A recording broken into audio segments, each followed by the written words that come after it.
আমরা মুক্তাপুর নামলাম। তো চাইছিলাম যে এখান থেকে সিঞ্জি করে সাইনবোর্ডের উদ্দেশ্যে রওনা হবো, কিন্তু সাইনবোর্ডে গেলাম না। আমরা এখান থেকে মদনপুর নামবো এসি বাস দিয়ে।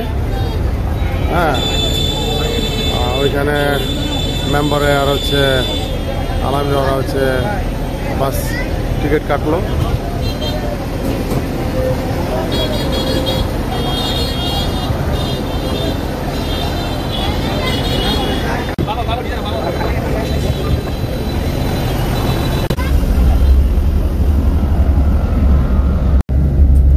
তো আলহামদুলিল্লাহ আমরা কিন্তু বাসে উঠে পড়লাম। এটা হচ্ছে এটা কি মুক্তাপুর না? মুক্তাপুরে যে বিআরটিসির যে এসি বাসটা আছে ঠিক এটা দিয়ে উঠলাম আমরা চিন্তা করছিলাম যে সাইনবোর্ডে যাব সিনজি দিয়ে। তো মাসরা সাহেবকে দেখলাম যে সাইনবোর্ডে গেলে খরচ একটু কম, বাট ওইখানে মানে দুলা বালু খাইতে হইব, ঠিক আছে।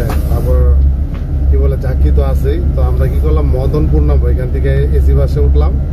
ঠিক এসি বাসটা মদনপুর নামার পরে ওভারব্রিজ পারে ওইখান থেকে একটা সিনজি নিব, সিনজি দিয়া ডাইরেক্ট অস্ট্রগ্রাম। ওকে, তো লেটস গো।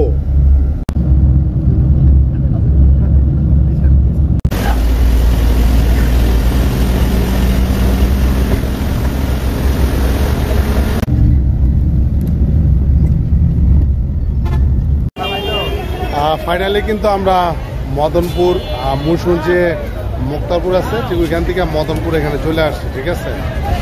আমরা বিআরটিসি যে বাসটা আছে এসি বাসটা ওইটাতে চলে আসছি। তো আপনাদেরকে দেখাবো আমরা মদনপুর থেকে এখন যে নারায়ণগঞ্জ যে গাউসিয়া আছে, আমরা যে অষ্টগ্রাম যে ফ্যান্টাসি কিংডম বলেন বা বিনোদন একটা যে জায়গা বলেন ওইখানে যাচ্ছি। তো আর কিভাবে যাবো এই ডিটেলসগুলো আপনাদেরকে বলে দিচ্ছি, আপনারা আমাদের সাথে থাকুন।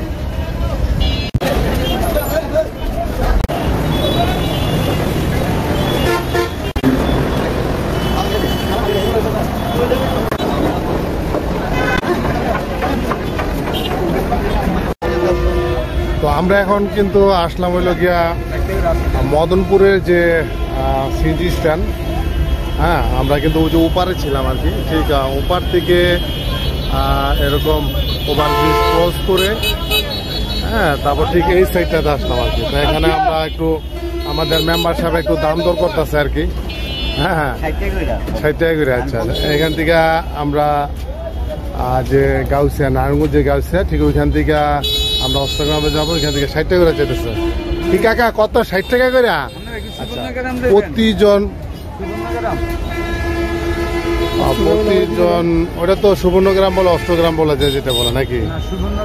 সুবর্ণগ্রামে। আচ্ছা, আমি তাহলে ভুল বলছি, এটা অষ্টগ্রাম বলছে, সুবর্ণগ্রাম। তো দেখি আমাদের চাচা কি বলে, আমাদের সাথে থাকুন। তো ফাইনালি ভাড়া হচ্ছে 60 টাকা করে, মানে প্রতিজন প্রতি 60 টাকা। আমরা 3 জন আছি, আর 2 জন হইলেই আমরা গাউসিয়া যে বাজার আছে ওইখানে আমরা ওই পর্যন্ত যাবো আর কি। তারপর ওইখান থেকে আমরা রিক্সা করে সুবর্ণগ্রাম, আমি আসলে অষ্টগ্রাম বলছি, আসলে অষ্টগ্রাম না, ওটা সুবর্ণগ্রাম আর কি, আমরা ওইখানে যাব। তো আমাদের সাথে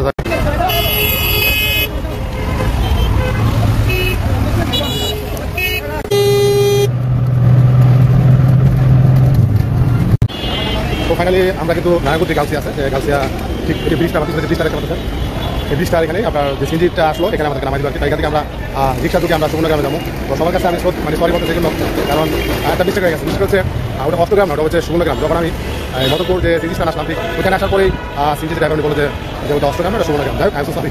যাই হোক ভাই, সেটা কোনো ফ্যাক্ট না। ফ্যাক্ট হচ্ছে যে আমরা ওইখান থেকে কীভাবে আসলাম এবং কত টাকা খরচ হইতেছে এবং কত টাকা খরচ হবে এই বিষয়গুলো নিয়ে আলোচনা করতেছি। তো আপনারা আমাদের সাথে থাকুন, আমাদের পাশে থাকুন। আমরা এই কিছুক্ষণের মধ্যে আমরা সুবর্ণগ্রাম চলে যাবো। এখন আমরা নারায়ণগঞ্জ গাউসিয়া নামলাম। হ্যাঁ, আর আমার পাশে ওরা সিনজি যে ভাই আছে ওই বাইরে টাকা দিতেছে। আমাদের সাথে থাকুন, পাশে থাকুন। তো ফাইনালি আমরা একটা রিক্সা করলাম গাউসিয়া নারায়ণগঞ্জ গাউসিয়ার থেকে রিক্সা করলাম 40 টাকা দিয়ে। তো আমরা এখন সুবর্ণগ্রামের উদ্দেশ্যে রওনা দিলাম। আপনারা দেখতে থাকেন।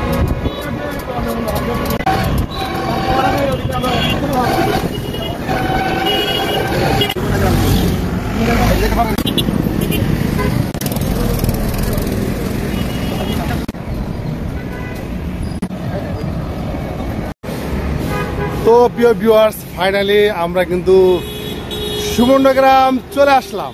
ঠিক আছে, অনেক কষ্ট করে আপনারা আমার এই ব্লগটা দেখতেছেন। সবাইকে অবশ্যই লাস্ট মুহূর্ত পর্যন্ত ব্লগটা দেখবেন। আমার যে মুক্তাপুর এখান থেকে এ পর্যন্ত আসতে কিন্তু আমার টোটাল খরচ গেছে কত, জনপ্রতি মাত্র 180 টাকা। ঠিক আছে, আর ভিতরে গেলে রাইট উঠলে ওইটা হচ্ছে আলাদা টাকা। তো ভিতরে ঢুকতে আপনার 300 টাকা লাগে। তো চলুন আপনাদেরকে ভিতরটা খুব সুন্দর করে দেখাই দিই যে ভিতরটা আসলে কিরকম। Let's go.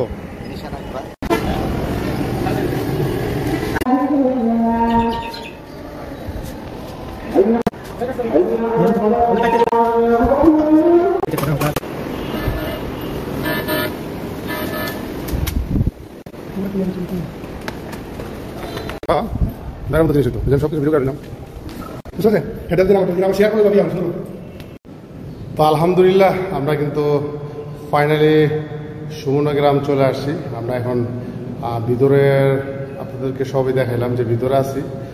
আর তাদের কাছ থেকে যারা কর্মকর্তা আছে তাদের কাছ থেকে জানতে পারলাম যে এটা প্রায় কত 400 বিঘা, মানে 400 বিঘার উপরে এই আপনার সুবর্ণগ্রামটা আর কি এই পার্কটা তৈরি করছে আর কি। আর এমনি আরেক ভাই বললো যে এটা ঘুরতে হইলে 6.5 কিলোমিটার, মানে সময় 40 মিনিট রয়েছে যে যদি গাড়ি দেয় ঘুরো আর কি। ওইখানে ওদের একটা গাড়ি আছে, ওইটাতে ঘুরলে 40 মিনিটের ভিতরে পুরোটা দেখা যায়। তো চলুন ভিতরে কি আছে না আছে সেগুলো আপনাদেরকে দেখায়, আমরাও দেখি। Let's go.